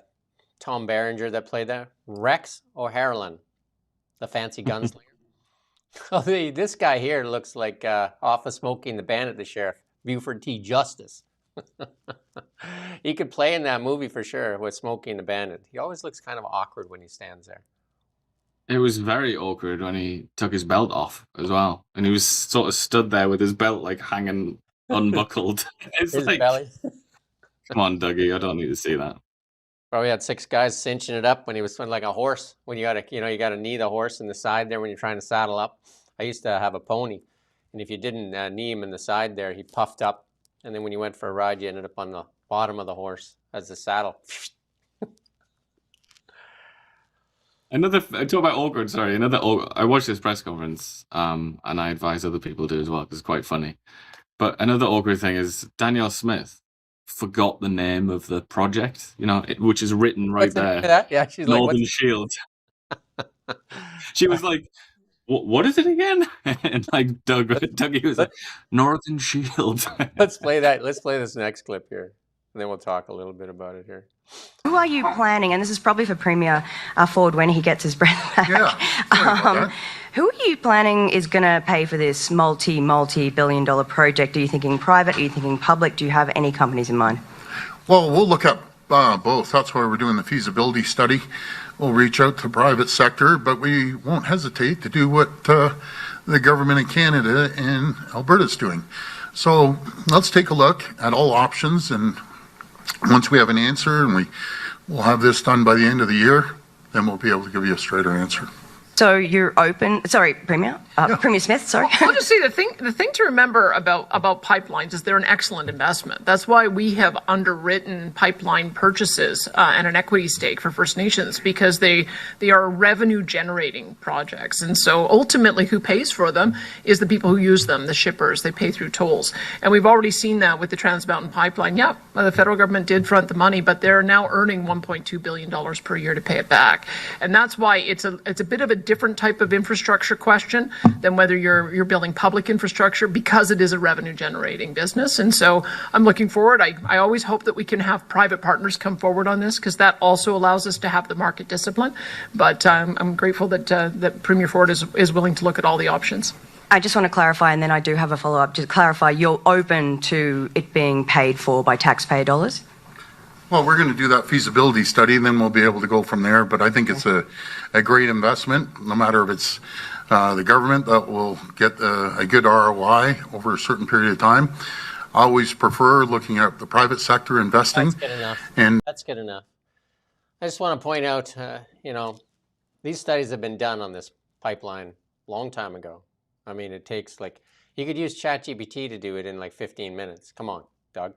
You know that the helicopters hadn't even let the heat off of them And they're already deciding for the Venezuelan when they plucked Maduro out of there, and Chevron and them are already gearing up to go. Do you know what I mean? There's a difference, right? The helicopters that went in there and plucked Maduro out, they hadn't even cooled down yet. They were still, the engines were still hot, and they were already moving in to do some investment. Why? Ask yourself why. And why do we need to do a feasibility study in a year and to decide whether or not we're going to do something? And why there isn't a company standing there begging to say, hey, we want you to green light us. Why isn't Enbridge standing there? Why isn't Cenovus standing there with Doug and Danielle Smith? Ask yourself why they're not standing there pitching a pipeline. Why is it government money? Why is it your tax dollars? They did this. They did it. All of these elected officials, every one of them, the Liberals, I'm going to say the Conservatives and the NDP, they did it because they don't know how to get stuff done. It's just regulatory red tape and nonsense. Doug Ford is a big problem. Doug Ford has caused lots of pain for many, many Canadians, and he doesn't seem to care because he doesn't, to do a feasibility study. Come on, Doug. Feasibility studies have been done. Energy East, it's right there. What feasibility study? Here's the price of oil, and this is what it costs to build. And if the government builds the pipeline, it'll be 3 or 4 times the cost, easily, because the government, I mean, in Kelowna here, they built a washroom that was north of $1 million, like a washroom, like a washroom that I think had like 2 or 3 stalls. Like, come on, come on. It's sad. I mean, as well, the way that he was talking about, like, gee, I sure hope Quebec and perhaps the maritime provinces will get in on this. It's kind of like, it's pie in the sky stuff. And it's sad because it shouldn't be, should it? This is a no-brainer. Surely this is obvious that this should be done. Why isn't there, let Iain and I interview you guys. Let us in the rooms there. Do you know what I mean? Because as reporters, here's something for the reporters that do get in the room. Just watch our show and we'll give you some questions to ask, right? Here's a simple question. Why is there so much investment in a rush to Venezuela? It's not the United States government investing in Venezuela, although they may be putting something in Chevron. And I think there's a couple companies that went there, literally sold projects in Canada and took the money to invest in Venezuela. Here's another one for you, just on forestry. We talked about forestry a while ago. It used to be American companies came to Canada to invest in British Columbia forestry. There was a ton of them up here. I worked in the forest industry. Right now, there's literally none left in BC working from America. But guess where the BC companies are working? Oh, right, that's Washington State. There's 3 major Canadian companies working in Washington State right now. It's right there. It's the obvious stuff is right there. And what's the problem? The government's the problem. Literally, it's the government that's the problem. Your vote makes a difference. And here's the picture of this pipeline. And also a few people have been going on about Douglas Ford and how he can't speak and he's having a heart attack and all sorts of stuff. If you watch the press conference, he tries to drink a bottle of water, tries to drink out of his bottle, and he he aspirates, swallows it down his windpipe, and he's like, and he doesn't really recover. So that's what that is. Just in defense of Douglas. Well, he had to walk all the way up to the podium there. That took a lot out of him. To be fair, he certainly gives the impression that he's a hard worker and he's always at it. Gives his phone number out to talk to the peasants. And here's this one here from LNG. U.S. share of LNG. Go to the next one. U.S. share of LNG imports. Remember Justin Trudeau and Mark Carney at this time was Canada's economic advisor. That was his position. He was Canada's economic advisor. And there was no business case for LNG. And America said, okay, sounds good to us. Right? Sounds good to us. These are literally the countries that asked. Germany and Greece. Right, and Poland, they also asked, didn't they? Japan as well, or Korea, or Japan asked, yeah. But I will just say, if you ever find yourself wondering, why does Pete Hegseth and Donald Trump and even Rubio, less so Rubio, JD Vance. Why do these people have such profound contempt for the Europeans? Here's one of many, statistics, charts, and whatnot, tables that will answer that question. The Europeans are so hopeless. They're so reliant on the Americans that they now even get their energy from the Americans. So energy, market to sell things, to make money, defense, diplomatic cover, innovation, for example, in things like pharmaceuticals, because of the higher prices in America. So lots of innovation occurs there. Then they get cheaper prices in Europe. Technological innovation, of course, like AI and computing and everything else. The Europeans, they've made themselves subordinate to the Americans to such an extent that it's almost like how could you not feel contempt for them? It should be so humiliating for Europe, which is like the cradle of civilization that invented the world, the modern world, and they've just become this. It's just so pitiable. Listen to this. This is a reporter that actually asked a half decent question. Listen to this. Angelica Toy with Rebel News. Premier Smith, the South Bow pipeline to the U.S. is fully subscribed. It has signed contracts with so many oil producers. It will be full for the next 20 years. The Kearney pipeline project has no customers signed up. Isn't it obvious that no one in the industry actually believes this is going to be built? Certainly not enough to put their own money into it. Well, thanks for the nice neutral question. I would say it's a bit premature to make that point. I think that what we've done with our West Coast pipeline is announced an intention for the federal and provincial government to work together. We've got a private proponent. It says nothing at the end of that. But I mean, that's an intelligent question. The one that's going to the United States has contracts because they believe it's going to get done. That's what I'm saying. So the other one going to the West Coast, everybody's like, yeah, good one. Like, we're not going to waste our time signing a contract for something that won't get delivered. And then she calls it, oh, that's a nice neutral question. No, it's the question that should have been asked. It is the question. But, see, Danielle Smith shouldn't be doing that. She should say, well, that's a good question. That's not that's, and then the rest of the gallery, we're so ashamed of her. She asked that question. It should be tough questions. That's their enemy. Literally that's their ideological enemy. What's that? This is Danielle Smith as well, their enemy. They still don't even ask serious questions of her. Well, because it relates to Kearney. And remember when Timmy stood up there and said that Canada is stepping up? Remember when the Americans released some stuff out of their reserves? And a couple other countries released oil from their reserves? And Canada said, well, we're releasing reserves. And then somebody said, well, we don't have any reserves. And I think Polyev pointed out and said, well, we're increasing production. Turns out they lied again. And this is the Conservative Shadow Minister, Carol Anthony, saying that after the Liberal promise to release supply 23.6 million extra barrels of oil, Stats Canada data shows none shows in that reality. Canada actually produced 5 million fewer barrels the month after Timmy's announcement. Everything is just podium talk. Just literally just podium talk. Like, most of the stuff is just it's like a cowboy movie, just a facade. Like, if you look around the side of it, just like, remember Kearney's Build Canada Homes? They set up, literally, they paid $37,000 for a facade that they tore down after the press conference. They literally spent $37,000, made them build a phony house that Kearney walked around in, and then tore it down.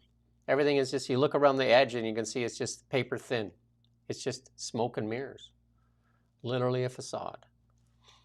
But that's what governments do, Governments packed full of extremely ambitious, disreputable scoundrels like this government. That's what they do. Of course they're going to lie and deceive and be tricksy. That's literally like what they get up in the morning to do.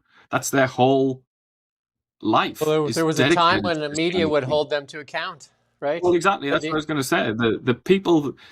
You can be angry with the government, obviously, but I mean, that's almost like being angry at water for being wet. Or, oil for having carbon in it. That's something that Mark Carney might understand. But the people you should really be angry with are the media, who've completely just abandoned any kind of integrity. And they I remember them talking about this so-called oil reserve And they were like, no, because the oil reserve is in the oil sands, and that's how it's going to work. They're going to pump some extra oil, and then that's what they mean. That's what Tim Hodgson means. Those are the people that deserve the most contempt, I would say, the media. But also, I'm sorry to say, the electorate as well. If you're swallowing this, you've got to start to take your responsibility more seriously as a voter. If you're actually swallowing this kind of bollocks, then you're not taking it seriously. You're not taking suffrage seriously, and I think you should. CBC is literally targeting our live stream, and they're running ads in our live stream. Somebody just said they're seeing CBC ads. Well, that's okay. I'm just saying they're running ads. That's how we make our money. You know what I mean? But CBC is actually running ads in our live stream. Well, basically every time I watched one of our videos over the last few months, it's been that Hanwha ad, the one about their submarines. And it didn't work, obviously. So I don't know. CBC. Well, here we go. Mark Carney, talk about submarines there. You got a little clip here from Mark Carney announcing the subs. Minister of National Defense and I will fly to Ankara for the NATO summit. Canada will arrive in a position to help lead the alliance. Our fiscal framework has already budgeted to achieve 4% of GDP in total defense spending by the end of this decade, ahead of NATO's 2035 timetable.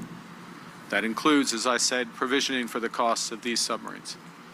In the Arctic and on NATO's western flank, Canada is taking a leadership role.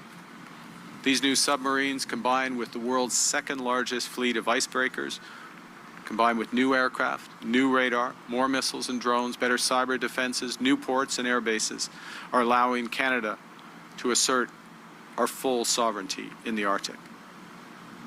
We're matching these investments with increased presence. Through Operation Nanook at home, Exercise Cold Response in the High North, and Operation Reassurance in Latvia. We're amongst the largest contributors to the coalition of the willing for Ukraine. And through the Defense, Security and Resilience Bank, Canada will help mobilize affordable capital so democratic nations can build their defense industries faster and in the most cost-effective ways. Oh, what a word salad that one was. Catalyze. How many good words did you have in there? Mobilize, catalyze. Again, a lot of puffery, a lot of talk. Canada has one sub that like we bought a couple of them from the UK garage sale way back when I was just a wee ute. We have one that works for the largest coastline in the world. One 1970s sub that we bought in a used garage sale. And then some of these subs will be delivered in a long time from now. So, but he's also talking about Operation Nanook. Yeah. Do you remember when we talked about Operation Nanook, which is I think 1,300 people or something like that in total, just going across Northwest Territories or whatever it is, none of it with dog sleds, not entirely successfully, not entirely without issue. Come on, stop talking about like that's defending our sovereignty in the Arctic. Some dog sled teams. It's it's better than nothing, sure, but I don't know if that's asserting control. But if you're serious, you'd buy another used one, because right now they're expecting the first 4 subs by 2034. What year is today? So in 10 years, we're leading the world. He said that. He said we're leading the world. He's going to Turkey there to lead the world in defense, and we're going to get subs in 10 years. So he's going to tell the Russians, whoa, no attacking yet. We don't have anything yet. In 10 years, though, we have one working sub. Carney put that out himself. Look at this little tweet here. Right now only one of Canada's subs is seaworthy. And that's also the explanation that they've given. Go back to the picture of that sub. Is that a U-boat? Is that a U-boat from the German U-boat? Admiral. Or is that from West Edmonton Mall? Is that one of the subs from the West Edmonton Mall? Come on, man.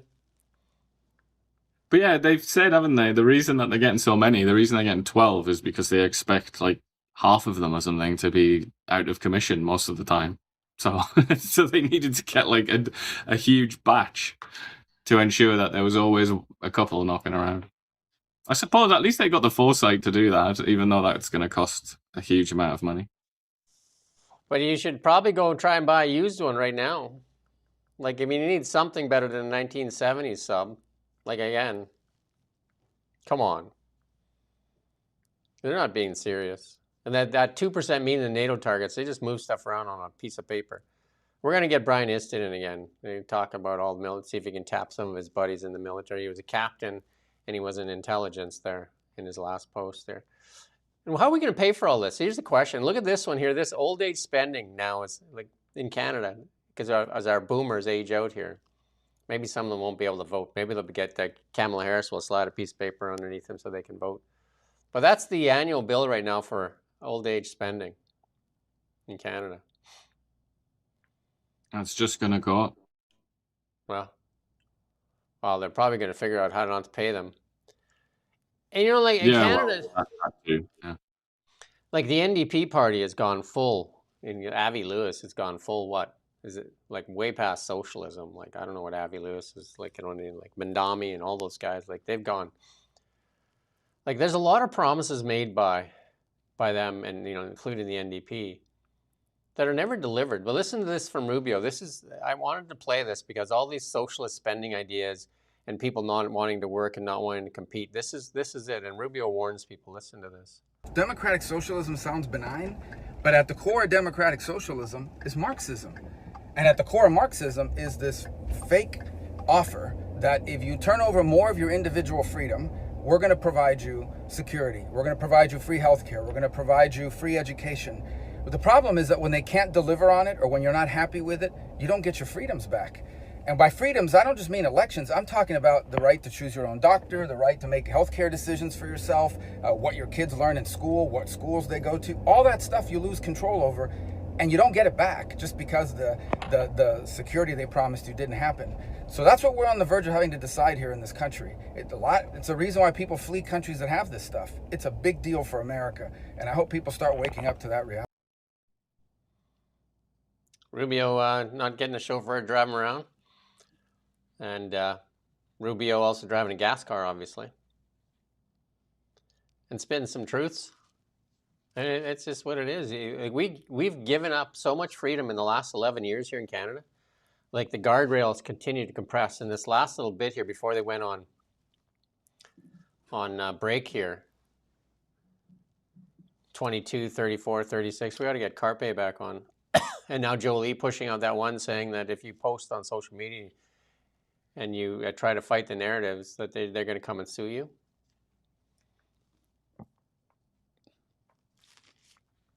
If you highlight reality. I would say, though, you talk about democratic socialism, people talk about communism, you were sort of wondering there about these people, what are they really? I find one of the better descriptions, and this is something that Marco Rubio will know very well from personal experience, is to say that it's kind of like third worldism.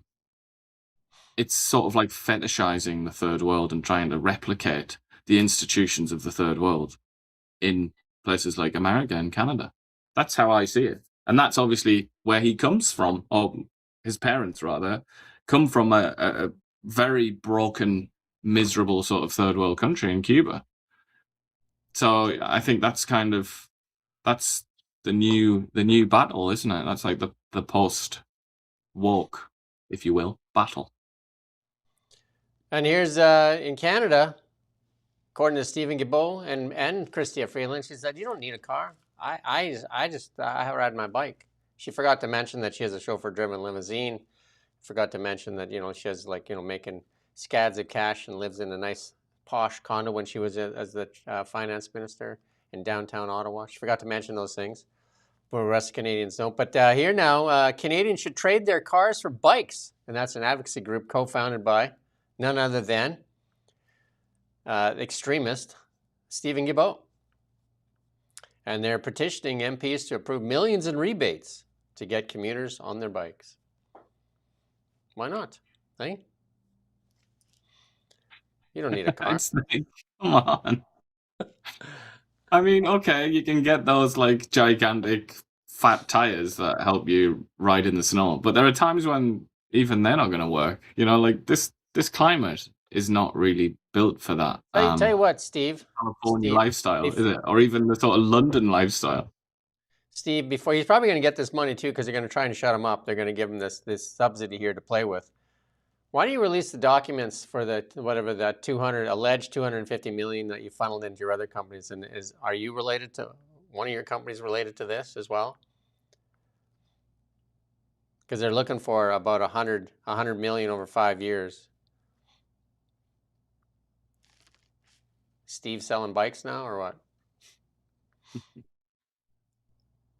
Look at this one here, Stellantis. Here, get your order in. Stellantis to sell a small Fiat Topolino for under 14K in the United States. That looks like it should be out of some Lego cartoon book. It looks like a death trap. Imagine a Ford F-150. Like Wallace and Gromit. If anyone's seen Wallace and Gromit before, almost like it's made out of clay or something. Well, it's not much of a step up from that bike, I think, this one here. Yeah, you wouldn't want to be hit by a truck driving one of those around, would you? Dr. Leslie Lewis here, who defines, and this is in response to Melanie Joly, who defines misinformation? Well, of course, the CBC and Melanie Joly herself.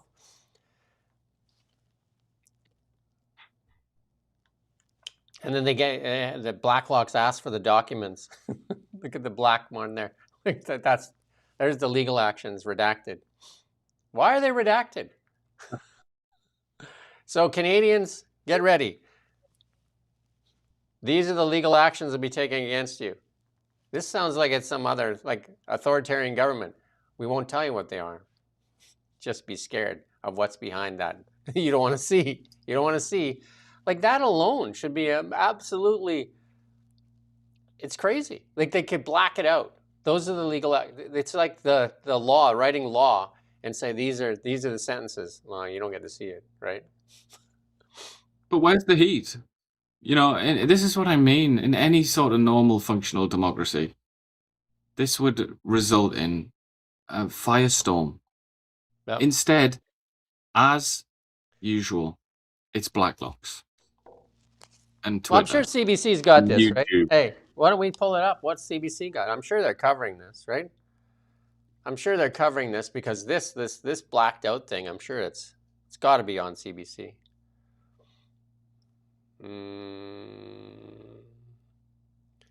Prince Harry, Elton John, and others to lose privacy cases against Daily Mail. That's important. I mean, that's relevant, isn't it? To Canadian lives. Yeah. French court opens door for Marine Le Pen to run with ankle monitor. Nice. She gets to run for president of France with an ankle monitor. Why not? Hey? Just a new way to try and humiliate her and discredit her. It's going to backfire. And this is Franco Terrazzano, who's on Friday here. Go watch that episode. And he's saying, I've been involved with budgets and one another since 1977. I've never seen such a lack of transparency. And that's from Don Drummond, a professor at Queen's University. Their budgets, like the Francois-Philippe Champagne puts out, it's just smoke and mirrors. Like, you know, like they don't want to share information. And here's Francois here saying, Ottawa to pay for new big ticket spending with bigger deficits, economic growth. What economic growth? Who's projecting growth? Like, where are you getting these projections from? And we got a little clip from Francois here, because we got to always get Francois in. Well, as you know, this is a big day for Canada. I'm sure the Prime Minister will have more to say with respect to the first part of your question. But I think what you're saying is that, yes, we're doing things at the speed and scale not seen. And it goes back to a lot of businesses and people have asked me as we're looking at pre-budget consultation, to your point, you know, people seek certainty. And I think it is fair to say, when I was at the last G7, what is certainty today is to focus on what you can control. What we can control, for example, and I'll make the case at the federal, provincial, territorial finance ministers meeting we'll have next week in Charlottetown and Prince Edward Island, is for example, to remove interprovincial trade barrier. That would provide $220 billion to our GDP. It's making sure we have one Canadian economy. It's making sure that we diversify our market. It's making sure also that when we do strategic procurements, that this would benefit first and foremost Canadian work. That's like he just makes up stuff. Makes it up. He's speaking, but he's not actually thinking, is he? No. It's like autopilot. It's just like he says the same thing. You know, if you look at Canada, is the greatest country in the world, you know. And then as people know, I talked to my mother, she says, you know, it's great. You know, and my wife, she's doing very well. My wife, she was, you know, she worked for a company and the company didn't do nothing, but they already get bonus. So, hey, life's good. And the Champagne household. Alto has not laid a lick of track. You always end up going a little bit to like a Muscovite in the 1970s thing. When you do the Champagne impression, suddenly it becomes Russian. But I would just say, maybe he's secretly Russian. I like the absolute obvious. He's talking about economic growth. He's talking about doing things faster than we've ever done them before. Just rewind this show or go to the Financial Times website, whichever one you choose, and check out that FT article, or us talking about that FT article, how the UAE has said they want to invest at least $70 billion in the Canadian economy. They want to do stuff. They want to get stuff done now. And they're being told, no, we don't have anything for you to invest in. Like, we're not ready yet.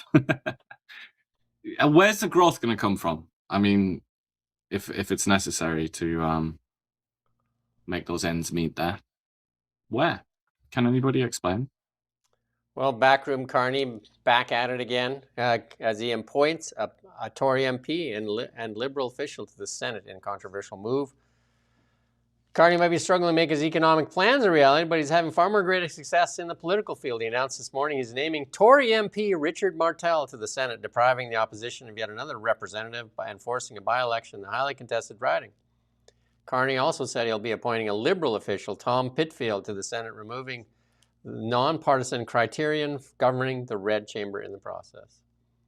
There you go. Another, I guess you could say, takes another one out of Poilievre's quiver. It's just that's a political game, but also this breaking the new precedent.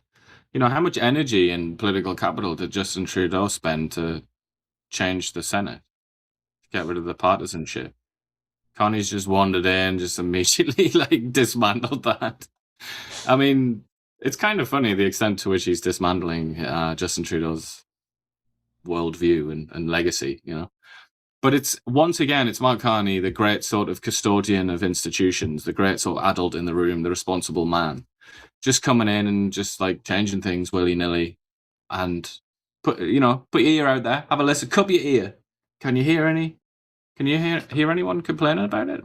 CBC or any of the usual people saying, look at this, disrupting our institutions, treating them with contempt and so on? Nope. What if Pierre Poilievre had won the election and done this? What do you think the reaction would have been? Different, for sure.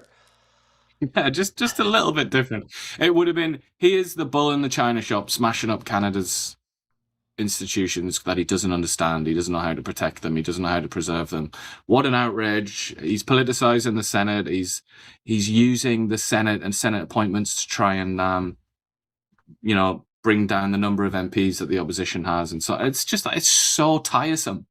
All you have to do, if you wonder why lots of people are frustrated with Mark Carney and their reaction to Mark Carney, all you've got to do is imagine if it was Pierre Poilievre doing this stuff, and imagine what the reaction would be. And you have to question the ethics of the Tory MP as well. So he gets another, you know what I mean, like a safer place, a nicer job, right? More safe. Yeah, this is basically a job for life. Don't have to do anything. No pressure. No. I mean, it's easy peasy, isn't it? Yeah, you just sit around, fall asleep all day, doing absolutely F all. Look after yourself. Never mind serving the public that voted for you. Screw them. Screw them. Here's one from Blacklock's here, outlining fraud, waste, abuse, corruption, incompetence, whatever you want to call it. The Public Health Agency in an internal memo confirms it lost millions of medical equipment in the 2024 flood. Newly disclosed incident is the latest in a string of mishaps and mismanagement at the National Emergency Strategic Stockpile. Costs were just under $10 million, and that's the memo from the National Emergency Strategic Stockpile. And the losses are separate from another 2024 incident where the freezer door was left ajar, resulting in over $20 million of specialty drugs being spoiled.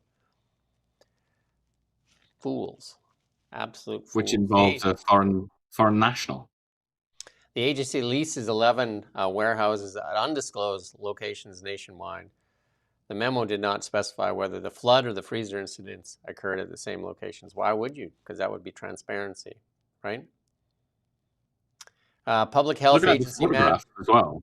I don't think the staff are. I don't think there's gender balance on this staff. Wasn't that all the rage? Public Health Agency managers in a report last December 22 to Commons Health Committee admitted they wasted more than $170 million of your hard-earned tax dollars buying and storing now expired medical goods marked for landfill.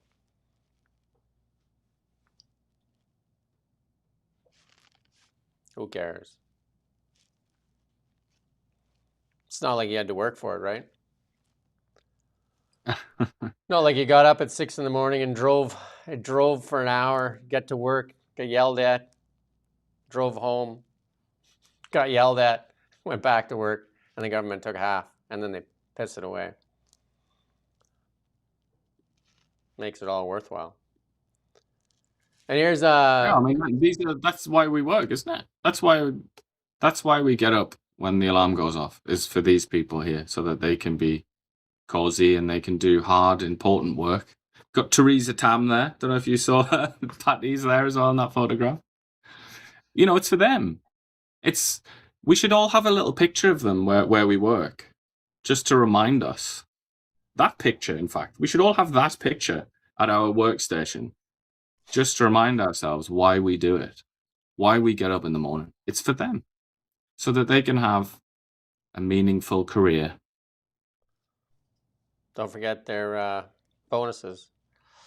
No, they've got to be looked after. Yeah, they need dignity. We don't deserve dignity, but they do.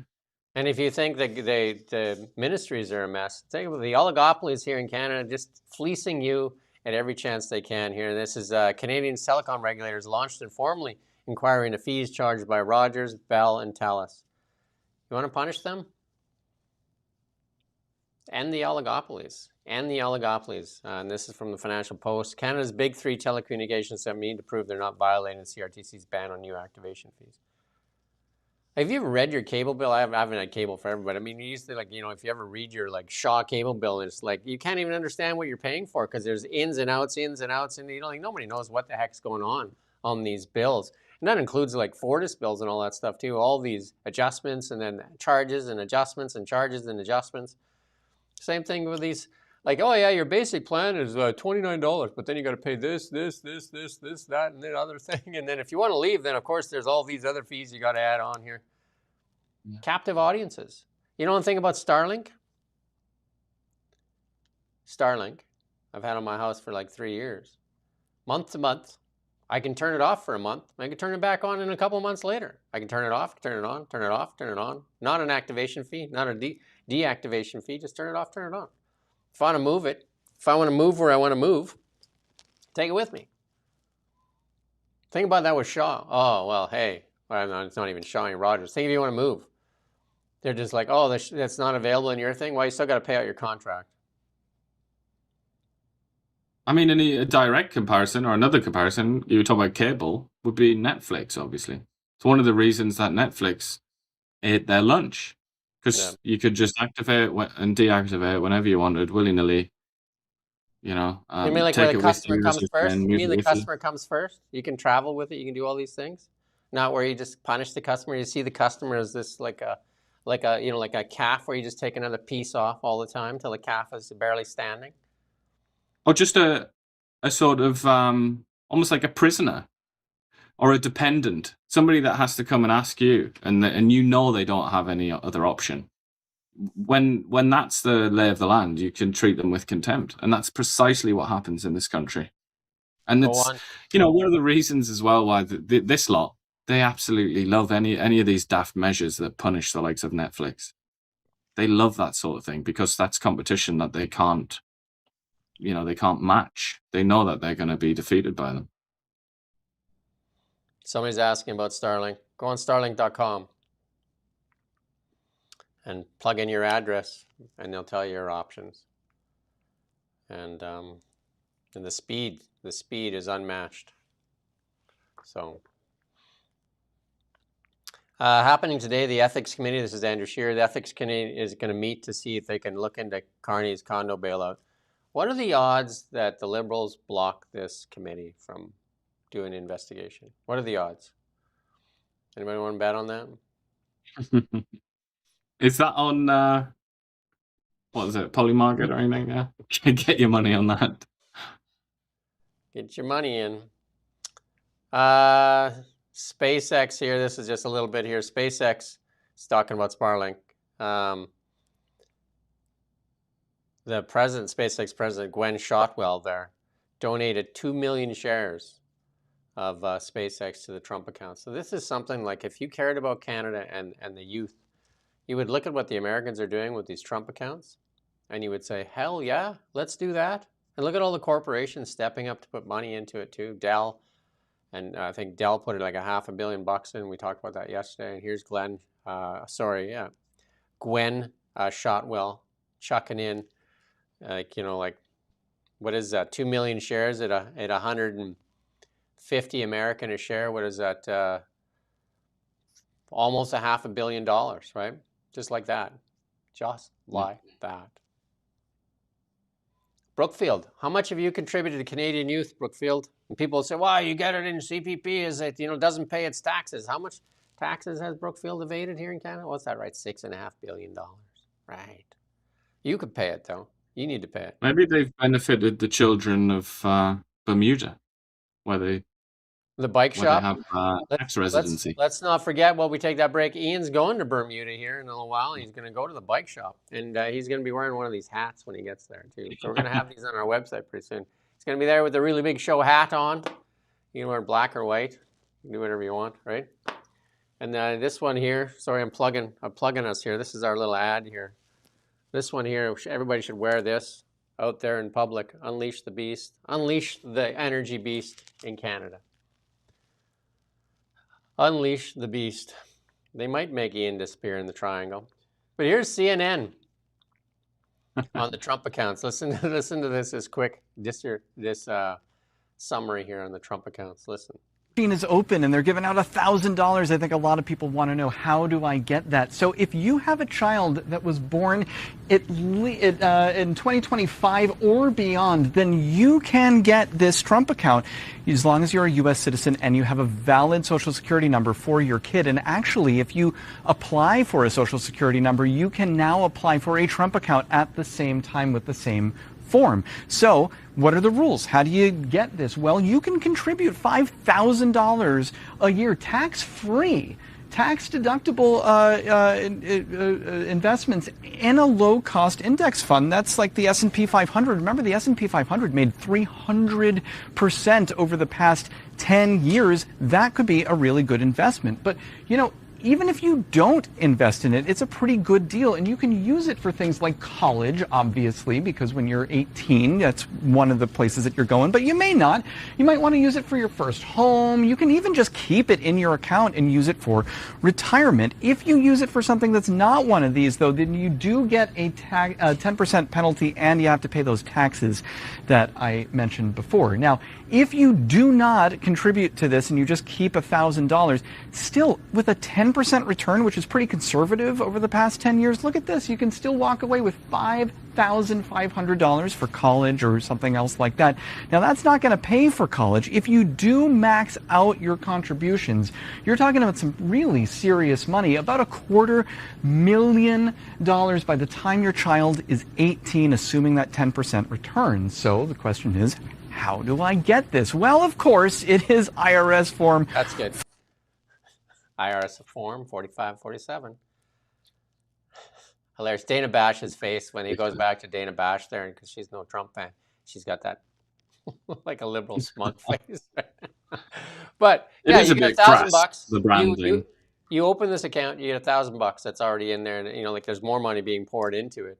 And then corporations are now being saying you can set this up and you can pour it into your employees' kids' accounts, and that. This is a great thing for kids. This is amazing. This is absolutely amazing. It gives them a tax-sheltered way to get into the market, and also, like it builds for their future, right? And like, if you don't put anything in, there's $1,000 to start. You get $5,000, right? You don't do nothing. All you do is sign up on a form, right? Mm. And in Canada, when you sign, they're going to probably take your old age security away from you. And the Dow broke 53K yesterday too. The Dow. I don't know what the Dow is doing right now, but huge. Huge, right? And then this is Chamath. I always talk about Chamath, and just like you read this comment. I don't know if I should read it, because there's a lot of. We go down a couple of slides here. Next slide. Yeah, that one there. And Chamath is saying, well, if you don't want to do it, he says why? Because some of the liberals are losing their minds, obviously, and Democrats losing their minds about these Trump accounts. And of course, they'll be saying, like, why is it just American citizens that get these accounts? Well, why can't we sign up, right? If an illegal alien can sign up in the United States, then why can't we sign up, right? Why just go like that, hey? Yeah. Why doesn't the world get to sign up? Cuba plunged into another island-wide blackout as they run out of energy there and their grid collapses. And Rubio says, go ahead, you can play it. As its fuel reserves dwindle and its electric grid continues to crumble, they say the cause is under investigation. This is the second blackout this year. The country relies on getting 60% of its oil from outside of the country. Cuba only produces, I believe, about 40% of the fuel that it needs. You're talking about 10 million people affected by this. It's obviously affecting the hospitals there and the lives of so many. So we're going to continue monitoring that developing story. Energy is everything. Energy is everything. And they were getting their energy from Venezuela and Nicolas Maduro in exchange for, bodyguard services there, as the two of those go working together there. Big opportunity for Venezuela with Rubio in the White House there. I put this one up because I thought it was interesting, because I did a similar trip when Iain was off. I did like a 4-day, 3-night trip. This guy did it in his Tesla Cybertruck there. He did a 22-day road trip and logged it. And he got 95% of the truck was doing the 97% in full self-drive. 97%. I think I was at 90. Pretty wild, eh? I'm trying to imagine what it's like in San Francisco. I assume that includes downtown San Francisco, looking at that map, which is not a very pleasant place to drive in. So it would be brilliant if you could just relax, let the car do it. Although in San Francisco, it's probably a lot of people are doing that, aren't they? Probably a good percentage of the road traffic is automated. I just put this in here just to remind people, if you're worried about TV5 in Quebec, you can also send them money, because then they're asking the government for more money after they've taken so much already, because nobody watches it. So, but hey, they already received $12.3 million, plus they got another $4.3 million, and now they're asking for another $5 million. So why not? So if you feel bad for them, a station nobody watches, you can send them millions of dollars. That's what they should do. Force them to have telephones. Why not? There you go. That's our show. Other than on this day in history, we didn't do it yesterday because we were so excited to have Iain back. But this is one of the people, I've watched this movie a few times and read the stories on her. Joan of Arc. She was acquitted of heresy. Didn't do her much good, though, because she was already dead. 25 years later, after her execution, she was acquitted. That could have come 25 years earlier. That would have helped. Not much good, is it? Thanks for that, right? She's been a symbol of the French resistance. Maybe we need some resistance here. Who's the Joan of Arc here? To fight back against the nastiness. In 1898, the U.S. annexed Hawaii. There you go. That was President McKinley signed the New Lands Resolution, formally annexing Hawaii as a U.S. territory. It became a state in 1959. And people think, oh, you can't do another state, you can't do this, you can't do that. I mean, people think the history is just compressed into their own kind of perception of the world. I mean, if you look at the history of the world, I mean, this, even though there's a couple wars going on, this is probably a relatively quiet time for the world. So we're looking through a lens that is very narrow sometimes, right? You know, especially. Bear in mind, this annexation of Hawaii as well as William McKinley. He is a president, sort of, if you're not interested in American history, quite an obscure president that lots of people don't know about, but President Donald J. Trump has mentioned him many times. Because McKinley was very big on tariffs. And if you read his inauguration speech, can't remember which one of McKinley's, maybe his second one, he is like, it's all about tariffs. He loved the tariffs. So Trump has seen McKinley as a kind of, a tutor of some kind, somebody that he really respects. And, he acquired territory. So Hawaii, you can kind of see the Greenland connection there, maybe. Hawaii also important in the Second World War as well. And obviously Pearl Harbor. And I've been to Hawaii a few times, and I climbed up to one of their lookouts. It was you had to go up this almost like a railroad track kind of thing. Then you can hike up to the top like a volcano. And it's almost like it starts out fairly gradual, but then it's almost like straight up at the end. And those are some of the lookouts there in Honolulu there. And I made a mistake in Honolulu. I was driving, I was trying to go to the pineapple farm, and I made a wrong turn. I ended up I'm like on a 4-lane highway. And all of a sudden I'm just like, you're entering the naval base. And I'm just like, what? And I'm there, and I'm also at checkpoint there. And then the guy shows up there, or whatever, he's there, and he's asked me what my business is. And I said, I was trying to go like to the pineapple farm.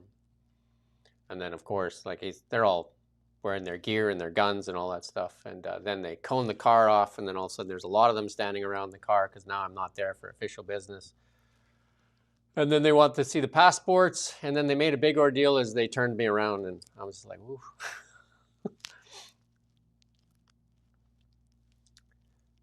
Here's a big one, because everybody says nothing like sliced bread, but in 1928, sliced bread goes on sale. I didn't know that. It was in 1928. It was the first commercially sliced bread using Otto Rondwitter's, I don't know, you pronounce that, machine. Rollvader, I would say, but probably, I don't know, is he American? If he's American, then it would be Rollwader or something, because they would anglicize it, wouldn't they? I'm sure everybody's heard that saying, nothing better, the best thing since sliced bread. There you go. We do all our bread now at home, home-baked sourdough. So we don't have a slicing machine. You got we actually got a wheel that you spin, you grind or whatever. Fancy. Make our own bread. The flour, you make sourdough out of flour and salt. That's it. Water. That's it. It's also, this is one that you can probably talk to. 2005, the London terrorist bombings. Very sad, yeah, very sad time. You were living there at the time, I take it? Indeed, yeah. It was It freaked a lot of people out, obviously, because it was buses and the tube. And anybody that's been in London knows that, everybody uses the tube. It's not like barely anybody bothers to like regularly drive in London because it's so insanely expensive. So it was true terrorism in that sense. It affected almost everybody, made everybody feel terror, and it was perpetrated by a group of extraordinarily stupid, ugly hooligan scumbags who they barely even knew what they were saying. Such loathsome, wretched creatures. And then a film was made about them that was actually almost complimentary, is it called Four Kings or something like that? Yeah. I think that's the name. Or something King. Is that it? Yeah, Four Kings. Anyway, they made a movie about it that was quite controversial because it almost praises them and like turns them into a comic figures rather than what they were, which is vicious murderers, scum of the earth. Somebody's asking if we make our own butter. We do. Not all the time, but we do make our own butter. And then I'll bring some pictures in. Had a broccoli out of the garden yesterday. It was like about that big. The head of the broccoli was like so good. And the deck used to just be full of furniture. Now it's full of like tomato plants, tomatoes and peppers and beans and all kinds of stuff. And yeah, it's much healthier for sure. And lots of tomatoes and lots of broccoli. And I don't even think there's some lettuce tower. And the towers that my wife's into that grows inside in the winter are all on the deck. And then there's 4 towers in there. The head of lettuce that comes off a tower is like yay big. Like it's more than enough for like 2 or 3 days of salad. Just one, like growing off a tower. Like you can make those yourself too. If you watch some Instagram videos and make it out of a couple of buckets in a plastic tube or whatever, and make yourself some towers. You can do a lot of things. Yeah. Someone's on about Farage resigning or whatever. He's not really resigning. It's a total gimmick. He's just forced a by-election in his constituency, which he's going to win. And the Labour Party and the Conservative Party have both said they're not even going to put candidates forward because they think it's just such a gimmick. So he's gone nowhere. He's just doing it because they're on his back about a £5 million donation that he didn't declare. And it won't go away. The story won't go away. And a lot of people are thinking he should resign and forcing him, trying to force him to resign. And this is his like gambit. This is his stratagem to win this by-election, which he will do. So I mean, it's not what it looks like. It's not. He's not actually resigning. All right, Renee Merrifield at noon here with Beyond the Ballot. And then Ian and I will be back tomorrow morning at 9 a.m. PST. A lot of people growing their own vegetables and that. I mean, it's something you can do it on your patio too. And someone says that I'm the manufacturer of Carney's fancy butter. I wish if you could, maybe we could get a contract selling the butter, the Normandy butter. What was the canopies worth? What was it yesterday? Like 10 canopies, like $1,300 or something on that. Yeah. Sell a pound of butter for that. It's crazy. You got to get a government contract to sell butter. Anyway, hats. So we're going to put that on our website soon if anybody wants a really big show hat. And then also we're going to do some t-shirts and we got some mugs. So there you go. And then if you want to support the Quebec media, you can go there and give it that too. The butter cartel. I wonder if the butter cartel will show up. The dairy cartel and says, you can't make butter. You can't make your own butter. Anyway. I like Ian's outfit today. Pretty snappy. Pretty snappy. Nice. And I've got the cuffs on. Got to like the cuffs, right? Yeah.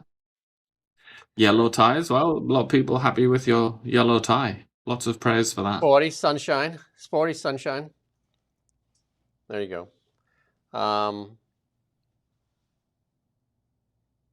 I sound very Amish today. There you go. Simpler life. I'm just looking at Lady Genuine's comment there. That's quite amusing. There you go. Nice. Release the Beast. Shirt if Iain was on it. There you go. We can do that one for you special. The real beast. Unleash the Beast. There you go. Cheers, everybody. We'll see you tomorrow morning at 9 a.m. PST. And like I said, Renee Merrifield is back here with me at noonish, 12. And then we'll try to get Brian Isted on. There's a couple other people we're trying to get on as well. And we have invites out there to David Eby. Don't be scared. And we also have invites out there to Mark Carney as well. Show us. And we're trying to do our best. We actually put out an invite to Pete Hoekstra as well. We got one on to Pete Hoekstra, and we're going to plan on going to the Washington. We're going to see if we can get into the White House briefing room. That'll be hilarious, right? If we can get in there first, before we get into the Parliamentary Gallery in Canada. Why not? Are the hats subject to U.S. tariffs? I don't know. They probably actually come out of the United States. I bet you they were made in the United States of America. Anyway, cheers. We'll see you tomorrow morning at 9 a.m. PST, and I'll see you back here at noon if you're coming back here to watch. We've invited Melanie. Let's invite her again. Melanie, come on. Chrystia Freeland would be a great get. Hey, Chrystia? I think maybe she was saying Maloney, not Melanie. Oh, Maloney? I think she's saying Melanie. Could be either, really. Sort of halfway between, isn't it? No more butter for you. That's right. No more butter for you. All right. Cheers. Thanks for watching The Really Big Show on Now Media.